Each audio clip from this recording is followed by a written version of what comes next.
I called my wife and daughter. They ignored me for a month. Very painful. What caused it was unknown. I thought nobody was watching me at home until I realized they were. Dad, heard anything? Probably just your head wandering.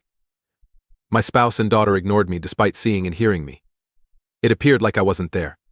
I left my house because I couldn't stand it. 5 years later, it hit me unexpectedly. I'm Natalie Smith. My age is 50. With my husband Jackson and daughter Ruby, I was a typical stay-at-home mom. Jack and I met at work 23 years ago. We both made considerable money during that time. We were safe and money-free. My wife and I welcomed a healthy girl called Ruby on my 30th birthday. No major health issues plagued her childhood. For Ruby's sake, I stayed home after birth. Jackson didn't like my decision to return to work after a year. Natalie responded, "Do you really have to go back to work? Might as well for Ruby." When asked, I answered, "I can support us, and my salary is good." "Wouldn't saving be better?" he said. "We have a lot of money saved," continued. "I want you to focus on our daughter and the house after." Much consideration, I quit my job. That's when I started housework and motherhood. I didn't realize how hard parenting was until Lena was born. Despite not getting enough sleep or missing meals, I had to nurse Ruby every few hours for her sake. It was hard to manage all the tasks. I generally fell asleep while finishing them while Ruby slept since I was so exhausted.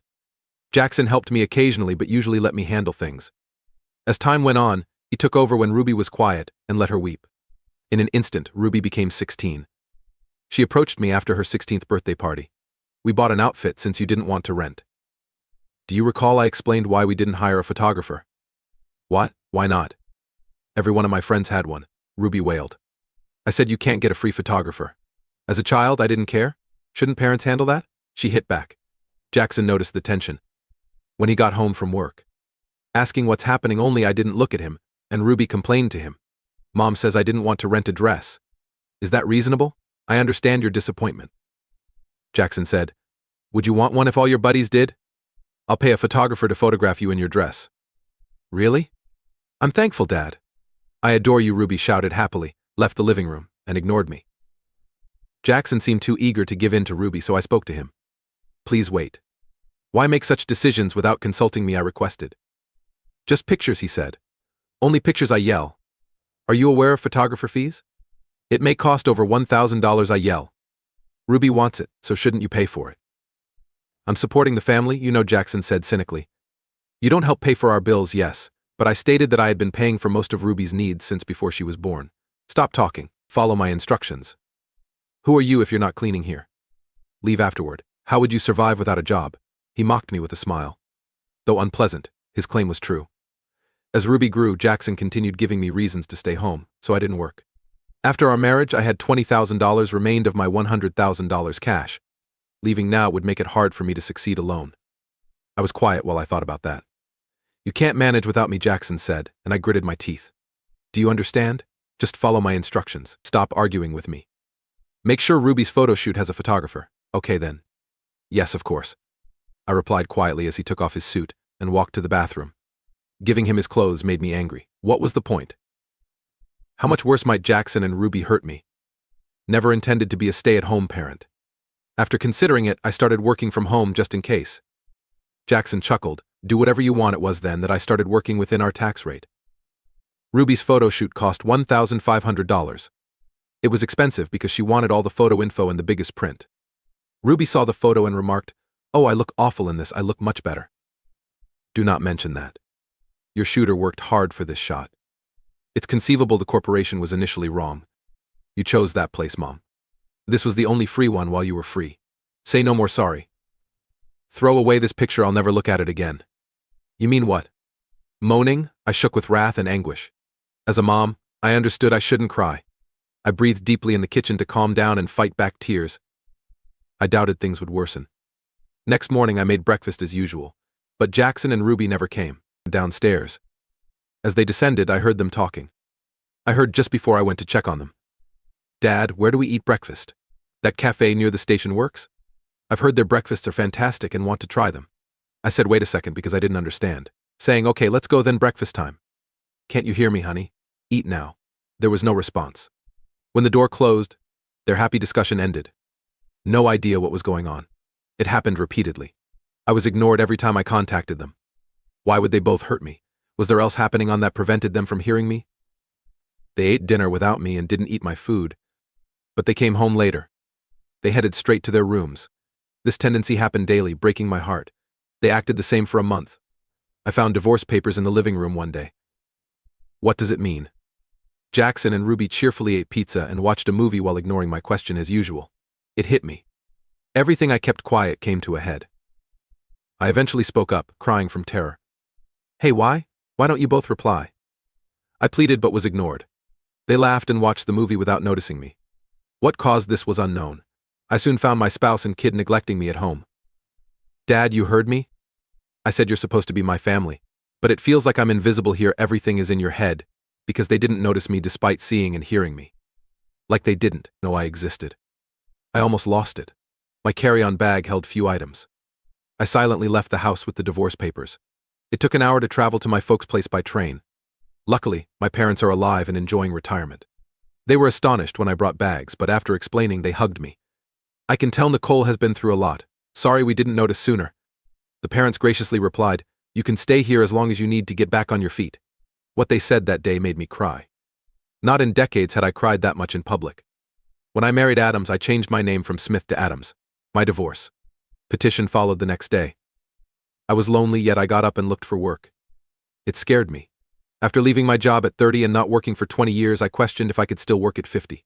What a twist, this version modified. I appreciated that my first job application was accepted immediately. My previous employers were impressed by my experience, and I immediately took on crucial tasks. Over the next 5 years, I mastered my job and taught others. Harris, my Ruby-aged coworker, and I became buddies. Talking to him was like having a son. His mother, about my age, became a good friend and we discussed personal and business issues. After 3 years in the company, Harris presented me an envelope. This is what? Curious, I asked. He smiled shyly. I'm getting married, and I really want you to come to my wedding. Good job. Wish I could attend. Thank you, I replied politely. I was astonished when I opened the letter at home. Daisy Smith, my daughter, married. I assume you're kidding? Could this be wrong? I shouted.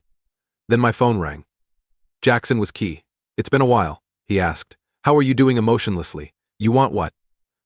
Don't be that way, you should go to Ruby's wedding, Jackson exclaimed. You talking about what? No more togetherness.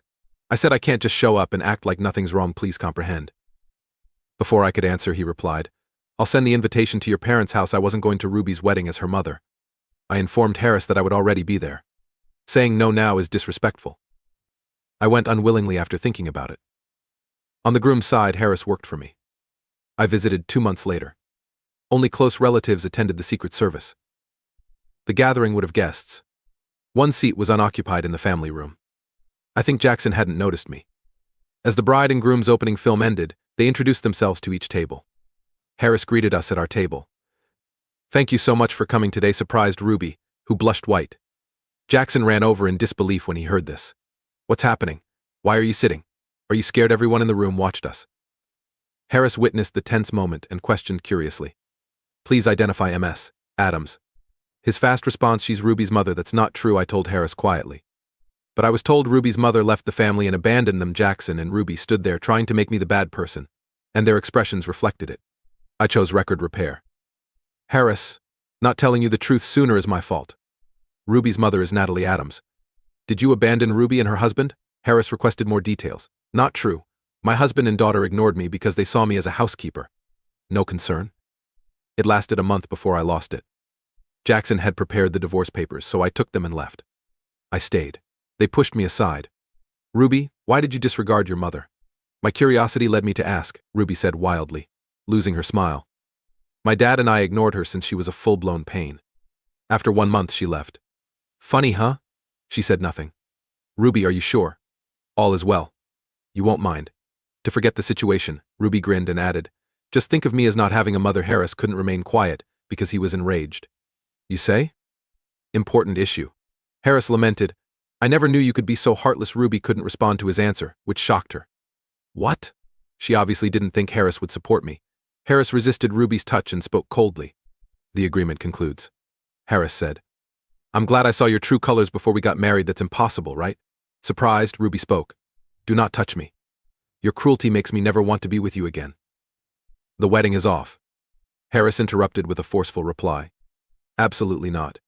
Harris apologized and took the mic to address the crowd. He said, "I'm so sorry." He told them to return their gifts and go. "Stop leaving, everyone." Rudy wailed in pain, but the guests ignored him. Jackson said, "Do something, Natalie," as I prepared to leave. "What? Should I? Why? You didn't do it." "It's okay to ruin Ruby's wedding," I replied, laughing uncontrollably. "Why is it funny?" Jackson cried and became furious. "It's entire humor. I don't feel sorry for Ruby. You both accomplished this." "You deserve this," I insisted. "How's Ruby's marriage?" His voice tensed as he pushed. "Don't care. Thank goodness Harris, one of my key teammates, doesn't have to marry Ruby. He deserves a better one. Thank you. No more seeing you." After saying that, I went without returning. Knowing I made the proper choice made me feel happy. Ruby and Harris's wedding was canceled. The truth emerged: Ruby was a temp who wanted to quit to get married. Ruby overspent on brand goods to cope with her financial insecurity and singlehood. Ruby's survival required Jackson to spend all his savings. It was apparent their unhealthy lifestyle was poised to collapse. Finally free from such duties. Without their drama, I want to live my best life and find happiness.